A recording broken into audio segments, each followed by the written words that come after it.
Well, let's turn to John chapter 10, verse 11. John chapter 10, verse 11, where Jesus says this: I am the good shepherd. There is a film called The Elephant Man, and it tells the story of a man, John Merrick, who is deeply disfigured. And for much of his life, he's terribly, terribly mistreated. It's set in Victorian England, and people are very intolerant of the way he looks. Until finally he's taken in one day by a kind doctor who looks after him. And one of the most moving scenes in a film that is full of moving scenes is the moment where John Merrick stands up and recites the 23rd Psalm. He says this: "The Lord is my shepherd, I shall not want. He makes me lie down in green pastures. He leads me beside still waters. He restores my soul." And it is utterly heartbreaking because we recognize something of that longing in ourselves. The longing for a shepherd who will never reject, mistreat, or despise us. One who will fulfill us and protect us and always do what's right for us. One who will never leave us. We all long for a shepherd like that, I think. That's why when a pastor goes to visit people who've been recently bereaved and he asks them what passage they'd like read, 90% of the time it is that passage, the 23rd Psalm. And when someone starts to read it, "The Lord is my shepherd," someone in the room will start to cry. And I think the reason that we cry is because we sense how great is the yawning chasm between the great shepherd that we know deep down we need and the little inferior shepherds that we are constantly clinging to ourselves. Because we all have shepherds in our life, whether we realize it or not. We all have something or someone we trust above all else, an authority or an institution we rely on, a voice we recognize and listen to above all else. For some people, the shepherd might be themselves. For others, it might be a spouse or a best friend, a mother or a father. And for others, it might be science or the media or money or a particular spiritual philosophy. And the problem is that none of these little shepherds, if I can call them that, whether it's friends or food or family or financial solvency or physical relationships or spiritual philosophies, none of these little shepherds have the power to really deliver when it matters. None of them, even though we hope they will fulfill us, they don't deliver. That's why some of us spend our entire lives looking for the great shepherd in all kinds of different places, because our little shepherds can't seem to bring us that kind of life, the kind of life that is promised there in Psalm 23. Well, enter Jesus in John chapter 10, verse 11. I am the good shepherd. Do you hear the echo of the 23rd Psalm there? It's quite deliberate. You're looking for the great shepherd, says Jesus. He's me. I'm the one you've been looking for all these years. Can I just say that speaking in this way is suicidally blasphemous? Unless, of course, you are God's son. Unless, of course, you are the good shepherd. And even though Jesus has given plenty of evidence that he really is the good shepherd, it's worth noticing here that not everyone thinks this is good news. Not everyone rejoices or cries tears of gratitude when Jesus announces that he is the one they've been looking for all these years. And certainly for some, rejecting Jesus means picking up rocks to stone him or his followers. Or saying something like verse 19, look at that. He is demon-possessed and raving mad. Why listen to him? But for others, rejecting Jesus will be a much more polite affair.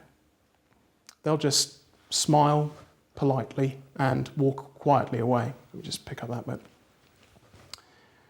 But for others, rejecting Jesus will be a much more subtle affair. They'll just smile politely and walk quietly away. Now, I've been trying to think of reasons why people might do that, why they might walk away from the Good Shepherd, why somebody might do that. And I think there are two possible reasons why we might not want Jesus as our Good Shepherd.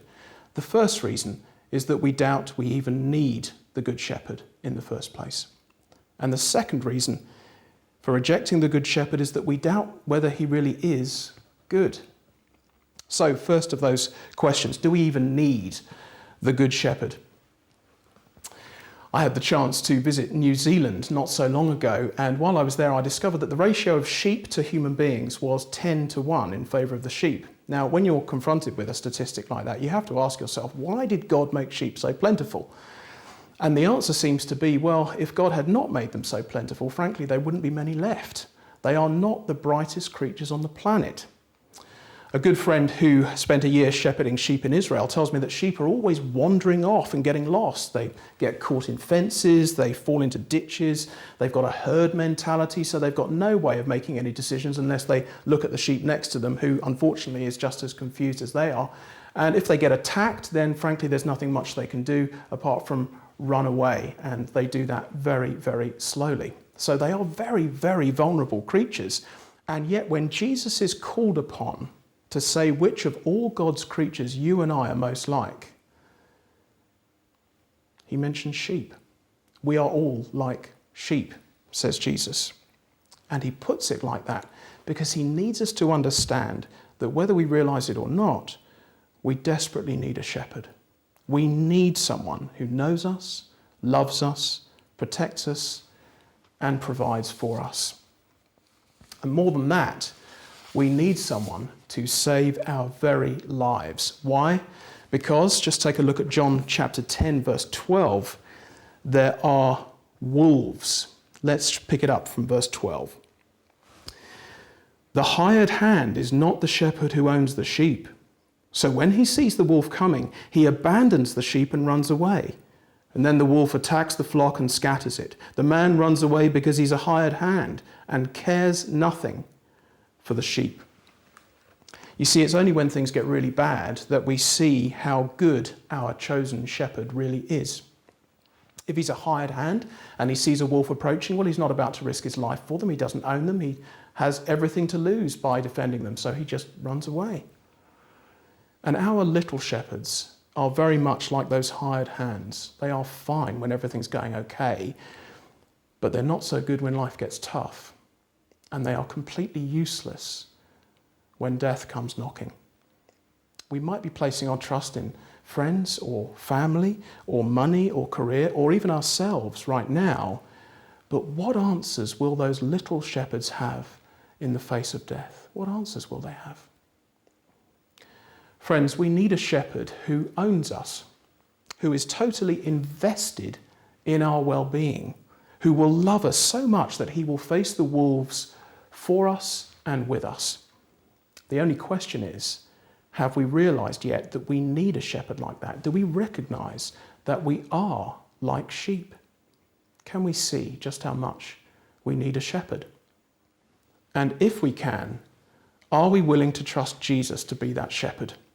Which brings me to the second question. Is the Good Shepherd really good? Can I trust him with my life? Does he really have my best interests at heart? Can he possibly know me, provide for me, love me, and protect me? Does he have an answer to death? It's important to understand that a shepherd in Jesus' time was quite different to shepherds as they are now. The kind of shepherd Jesus has in mind, a first century Middle Eastern shepherd, was very hands-on. These shepherds actually led their sheep themselves. They had smaller flocks that they knew intimately, and they had certain calls so that the flock would recognize their shepherd's voice and follow him. It was a very close and very personal relationship. And that is exactly the picture Jesus is painting here. Just look at verse 3. The watchman opens the gate for him, and the sheep listen to his voice. And again, continuing verse 3, he calls his own sheep by name and leads them out. It's quite a remarkable picture. So here is a shepherd who doesn't treat us like a mass of grey humanity with no distinguishing personality. He calls his sheep by name. I wonder if you've had the experience of someone who loves you very much calling out your name, maybe just calling out across a room. And it's a beautiful thing It's a beautiful thing. Jesus has deep concern for each one of us if we are his sheep. He has that kind of concern for us as individuals. And isn't verse 14 stunning? Verse 14, I am the good shepherd. I know my sheep. Just like a first century shepherd knew all there was to know about each one of his sheep, Jesus knows all about us, our faults, our frailties, our failures. He knows all of that inside out. And yet he's still our shepherd. It's amazing. It's absolutely stunning. He knows us, but also we know him if we truly belong to him. Just look at verse 14. Read on there. I am the good shepherd. I know my sheep, and my sheep know me. It's a staggering picture of the loving, trusting relationship between God and his children. And my question is, do you know God like that? Do you know God like that? Do you know and love his voice so that when he speaks, you joyfully obey? Or does God seem cold and distant to you? So many people have bought the lie that Jesus has come to cramp their style and crush their hopes and ruin their Sundays. They think he's come to steal their fun and kill their joy and destroy their lives. No, says Jesus. It's exactly the other way around. Those little shepherds who say they have your best interests at heart, they are the ones, verse 10, who steal and kill and destroy. You expect so much from them, but you know from your own experience that they never truly provide for you deep down. I can, says Jesus. I want you to have life, and I want you to have it, verse 10, to the full. That's why I've come. And how can we know for sure that Jesus really does have our very best interests at heart? How can we trust him completely? Well, Jesus tells us 3 times in this short passage. He really doesn't want us to miss this. Verse 11, the good shepherd lays down his life for the sheep. Verse 15, I lay down my life for the sheep. Verse 17, I lay down my life. That's how you know you can trust me. You see, the difference between the great shepherd Jesus and the little shepherds is that Jesus lays down his life. He actually dies so that his sheep can have life to the full. Those very same sheep who are constantly wandering away from him and rejecting him and replacing him with a million other inferior little shepherds, those hired hands they'd rather have. He dies on the cross so that we can be forgiven for deliberately choosing those little shepherds instead of the loving shepherd. He dies and is resurrected so that we can have life to the full. Towards the end of the film, The Elephant Man, John Merrick says these words, my life is full because I am loved.